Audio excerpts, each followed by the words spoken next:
माता का हृदय तो अत्यंत विशाल होता है, अपने संतान की अनेक भूलों को भी क्षमा कर देता है। तो आज अपने पुत्र के नामकरण संस्कार के दिवस क्या आप मुझे क्षमादान नहीं देंगी माते?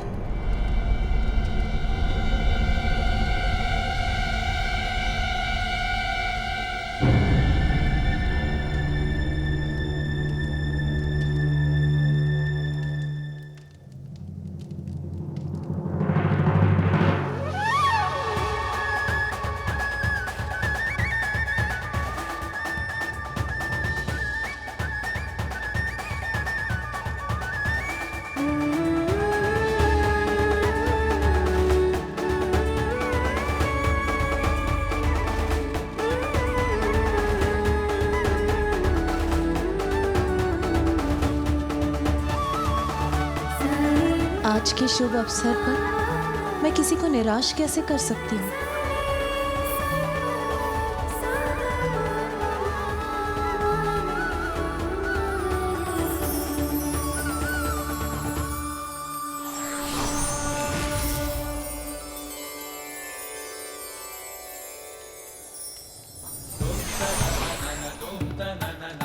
लीजिए शनिदेव, आपकी यहाँ की यात्रा और याचना दोनों सफल हुई।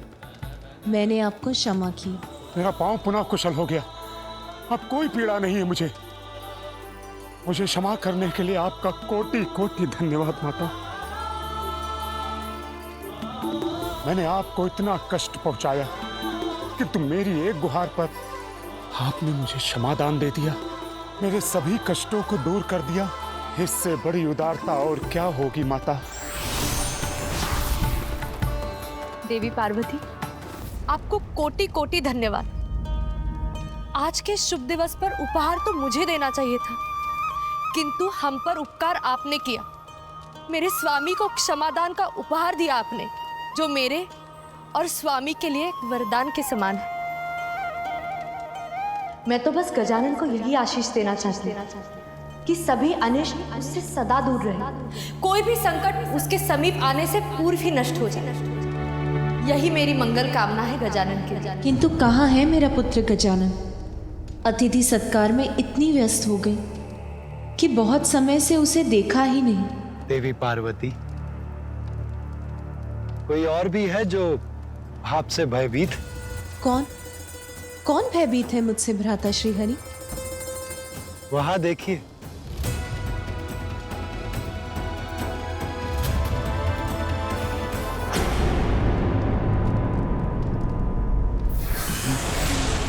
बालक, मेरी बात सुनो और स्वीकार करो।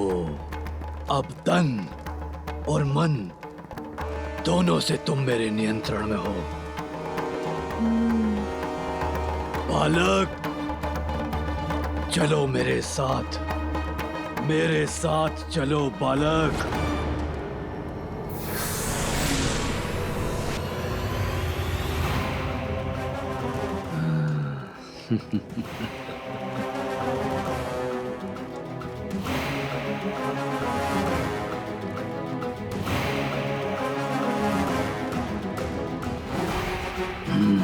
हाँ, उचित है। आगे बढ़ो बालक, बढ़ो आगे। चलो मेरे साथ, चलो बालक।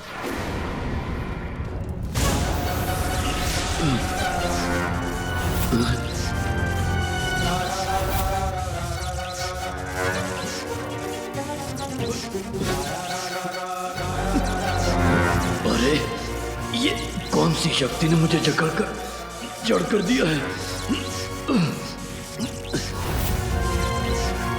तनिक भी नहीं हिल पा रहा हूं मैं। और शक्ति लगाकर देखता हूं। कौन है भयभीत मुझसे भ्राता श्रीहरि?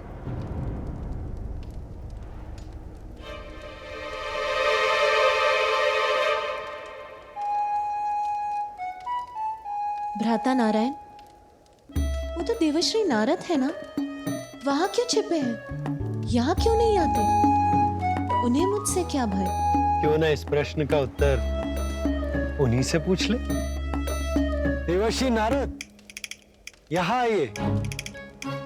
देवी पार्वती आपसे कुछ पूछना चाहती हैं।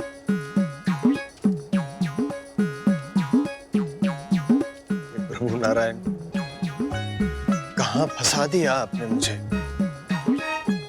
यदि सत्य जानकर माता पार्वती को क्रोध आ गया तो मैं क्या करूंगा? देवश्री नारद ने तो मेरे प्रति कोई अपराध नहीं किया, फिर वो मेरे समक्ष आने में क्यों भय कर रहे हैं?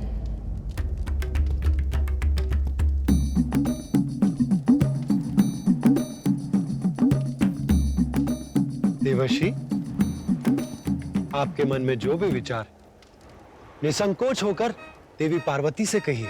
आप क्यों? नारायण नारायण।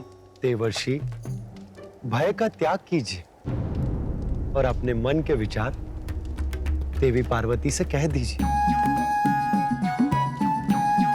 वो माता, मैं आपसे छुपते छुपाता फिर रहा था। आपके समक्ष आने का साहस नहीं जुटा पा रहा था माता, क्योंकि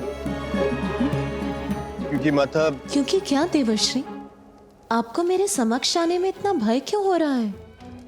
बहुत बड़ा दोष है मेरा माता।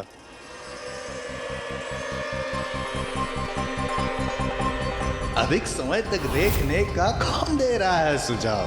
क्षण भर के लिए देख लीजिए, यही है नारद का भाव। क्षणिक देख के घुमा लीजिएगा अपनी दृष्टि, इसमें कहाँ घूमने वाली है सृष्टि। मैंने ही शनिदेव को अपने शब्दों के जाल में उलझा कर किया भ्रमित,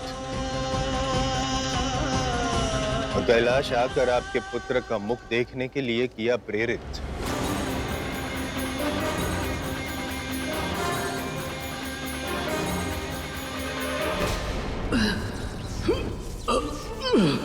अपना पांव तक नहीं उठा पा रहा हूं मैं, क्या करूं अब? हाँ, उचित है, उचित है, उचित है। ये तो स्वर मेरा था, किंतु मैंने तो कुछ कहा भी नहीं। तो मेरे स्वर में मेरे शब्द, मेरे मस्तिष्क में कौन दौड़ा रहा है? कौन बुन रहा है ये माया जाल? उचित है, सर्वथा उचित है। सुनो मेरी बात। ये किस अदृश्य शक्ति ने घेरा है मुझे, जिससे मैं अपनी संपूर्ण शक्ति लगाकर भी भेद नहीं पा रहा हूँ, जिसने मुझे यहाँ जड़ बनाकर अपने ही शब्दों की गूंज को सुनने के लिए विवश कर रखा है।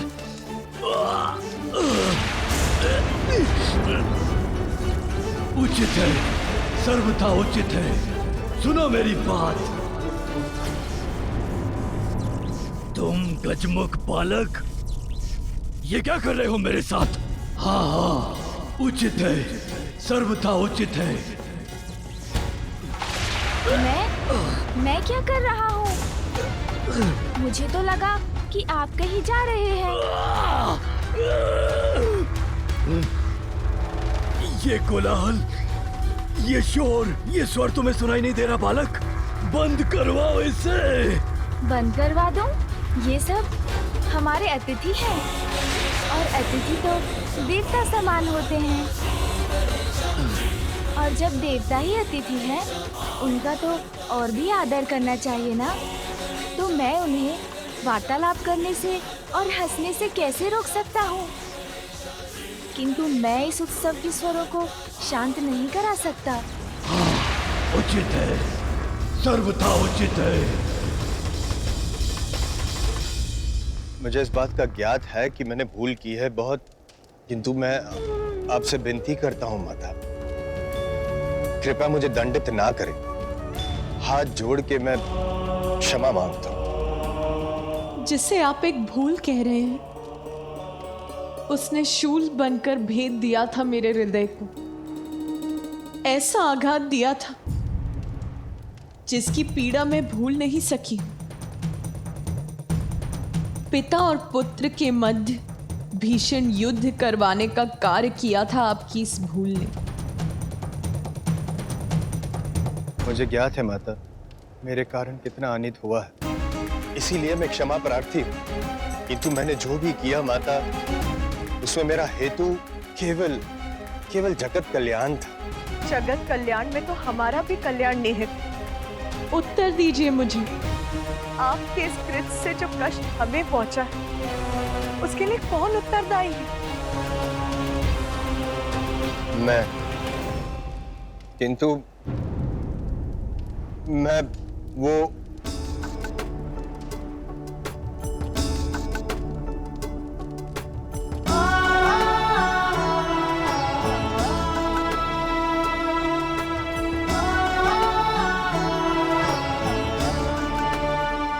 किंतु अंत भला तो सब भला। आज के इस आनंद उत्सव में मैं आपको दंड नहीं दूंगी देवश्री। आप भय मुक्त हो जाएंगे। नारायण नारायण।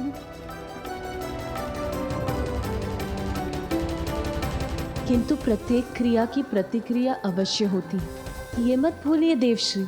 व्यक्ति का कोई भी कर्म, उसकी कोई भी भूल नियति कभी नहीं भूलती। अपने कर्मों का परिणाम तो सभी को भुगतना होता है देवश्री। आपकी इस भूल के कारण एक समय ऐसा आएगा जब आप भी अपने पिता ब्रह्मदेव का विरोध करेंगे और अपने पिता के विरोध जाना आपके लिए शुभ नहीं होगा देवश्री। मैं आपको दंडित नहीं करूंगी। किंतु नियति न्याय अवश्य करती है और ये नियति का न्याय होगा। हे माता, कृपया बताएं मुझे कि क्या होगा, कैसे होगा। यदि आप मुझे इस बात का संकेत दे देती तो मैं सावधान हो जाता माता। नियति का न्याय निर्धारित होता है, इतना तो जानते हैं ना आप देवश्री। जो भी होगा भयंकर होगा, किंतु वो आपके समक्ष समय आने पर ही आए।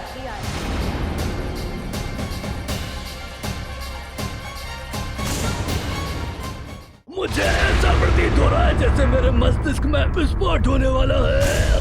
ये कोलाहल मुझे प्रताड़ित कर रहा है बालक।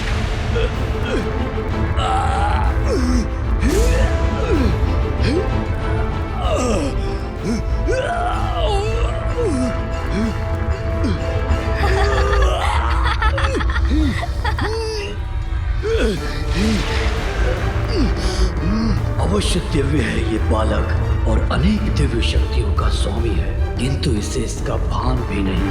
मैंने अपनी शक्ति से इसको सम्मोहित करने का प्रयत्न किया, किंतु विचार का जो वार मैंने इस पर किया वो तो उल्टा मुझ पर ही पड़ गया और मैं यहाँ जकड़ कर रह गया। इससे सावधान रहने की आवश्यकता है सिंधुरा।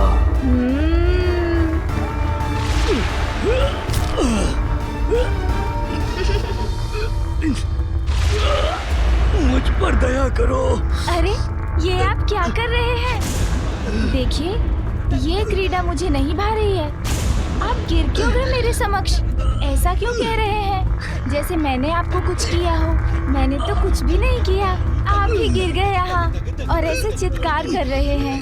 ये स्वर जो मेरे मस्तिष्क के भीतर गूंज रहे हैं मेरे सिर के टुकड़े टुकड़े कर देंगे, ये अंत कर देंगे मेरा।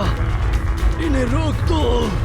ओह, तो आपके मस्तिष्क में कुछ है जिससे आप इतने विचलित हो रहे हैं। कोई बात नहीं, मैं अभी निकाल देता हूँ उसे। सुन जी, आइए इनकी पीड़ा दूर करते हैं।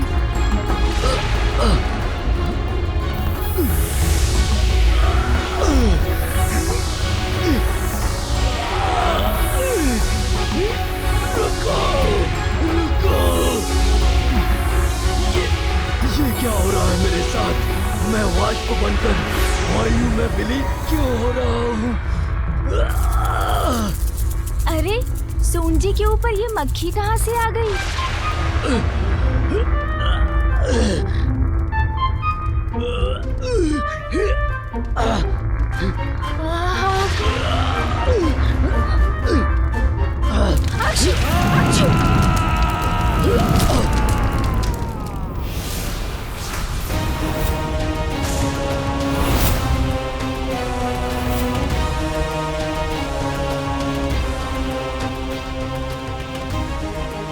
क्या हुआ पुत्र?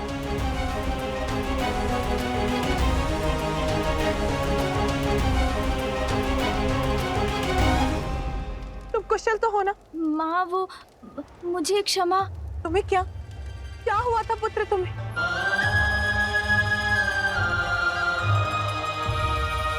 माँ, आप व्यर्थ चिंता कर रही हैं। मुझे तो कुछ नहीं हुआ। देखिए, सकुशल खड़ा हूँ आपके समक्ष। बस एक छींक आ गई थी मुझे। और हाँ, एक कोई थे यहाँ, वो मुझे घूर घूर कर देखते रहे। फिर उनके सर में पीड़ा उठ गई। मैंने उनकी सहायता करने का प्रयत्न किया, किंतु छींक आ गई। फिर तो उनका रूप ही परिवर्तित हो गया माँ। ऐसा प्रतीत हुआ उन्हें देखकर जैसे वो कोई भयंकर असुर हो।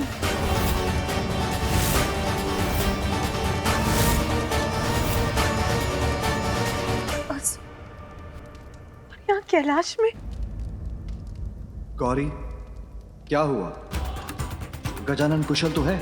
स्वामी, एक असुर था यहाँ और हम उसे पहचान नहीं सके। गजानन पर घात लगाए बैठा था। कौन हो सकता है वो असुर स्वामी?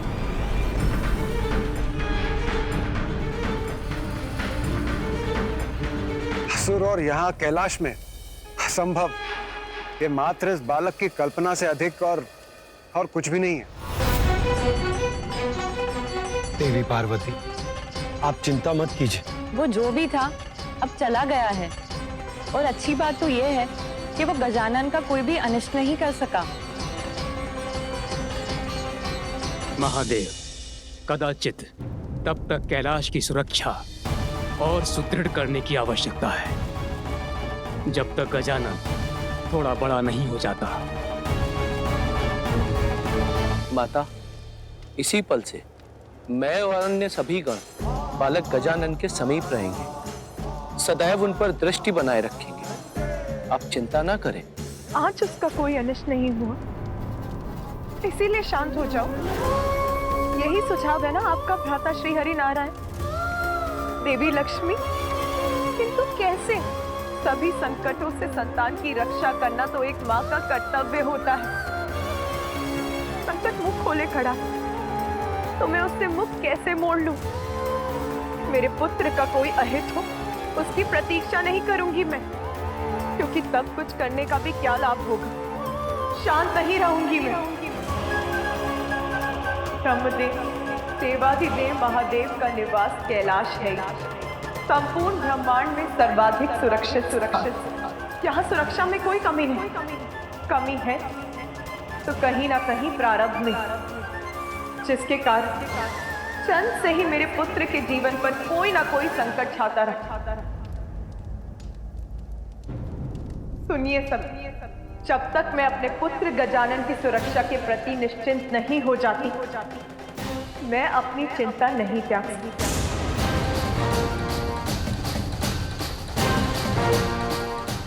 चंद के कुछ समय पश्चात स्वयं उसके पिता महादेव के त्रिशूल ने उसके शीश को उसके तन से विलग किया।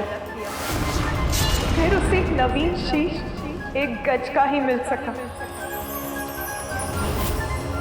और आज यहाँ आप सभी की उपस्थिति में एक असुर ने यहाँ आकर मेरे पुत्र पर घात लगाने का साहस किया, तो फिर भविष्य में कौन सा अज्ञात संकट किस रूप में उस पे टूटेगा, ये किसे ज्ञात है? माता, जो भूतकाल में हो चुका है उसका विचार कर स्वयं को कष्ट देना उचित नहीं, और जो हो ही नहीं सकता उसकी कल्पना कर उसकी चिंता करना और भी कष्टदायक हो सकता है। माता, इस सुर सभा में किसी असुर का प्रवेश करना असंभव है, और हमारे पास यहाँ किसी असुर के होने का प्रमाण भी नहीं।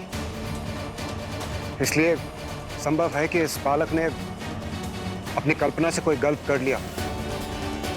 देवी पार्वती, आप गजानन की मां हैं।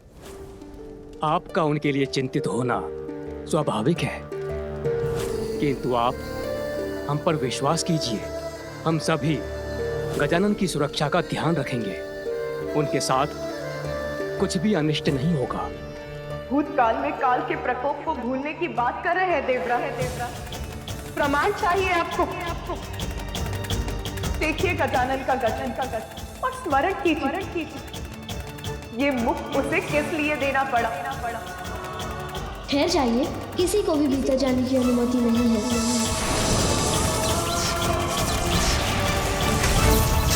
कि उसके प्रारब्ध का ही प्रमाण और प्रमाण चाहते हैं आप, तो सुनिए। एक माँ का हृदय अपनी संतान पर आए छोटे से छोटे संकट को भी भाप लेता है। मेरी आशंका निराधार नहीं, मैं उसकी सुरक्षा के प्रति अस्वस्थ नहीं हूँ ब्रह्मदेव। हमें उसकी सुरक्षा के प्रति कुछ और करना ही होगा। देवी पार्वती, तो फिर आप क्या चाहती हैं? ये स्पष्ट कीजिए। मैं चाहती हूँ कि आप श्री हरि नारायण और महादेव मेरे पुत्र का प्रारब्ध परिवर्तित कर दें, उसे देवस्त्र प्रदान करें।